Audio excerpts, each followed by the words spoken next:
Well, I don't think we'll engineer our way out of the energy crisis, but I think if we adopt a series of prudent policies, we may get there. And by that, I think we need a lot greater attention paid to energy efficiency, which is still the single best way to deal with the energy situation, is not to use it if there's a way to do so.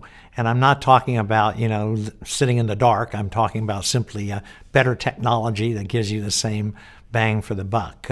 But if we focus on energy technology, if we move towards cleaner vehicles in our transportation sector and our electric utility sector, I think we can get there. But it's a hard slog, because while we talk about needing to reduce our energy consumption because of concerns about climate change, I always like to remind people that there are roughly 1.6 billion people in the world who have no access to electricity, and even more who have no access to commercial energy. And we can't forget those people as we deal with our own part of the problem. Well, it's certainly not only not fair from a humane point of view, but I think it's more ominous than that. I think in the kind of world we live in modern communications, and people who have very little certainly aren't unaware of how those of us that have very much live.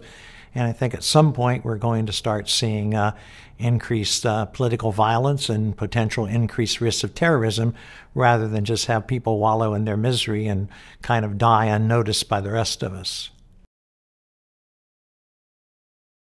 Well, some of the developing countries, of course, being very poor countries, I'm thinking particularly maybe of some of the Central African countries, their problem is they don't have the resources to do what they need to do to adapt to climate change, or to take actions to mitigate the effects of climate change.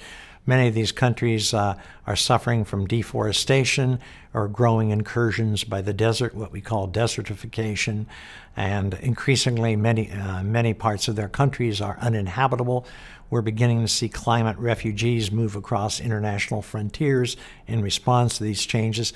So I think we need to go in with renewable energy technologies that make sense given the local environment, and try to provide a better modicum of life, but also to dissuade them from continuing to denude the remaining forests that they have. Well, in many parts of the emerging market countries, I think wind and solar offer probably the two greatest potentials. Certainly all of North Africa has great solar resources, and a lot of the desert regions have pretty consistent winds. So you want to start with that, and then you need to use those technologies, to help with wells, develop water supplies, and wind and solar generated electricity can help alleviate those kinds of problems as well.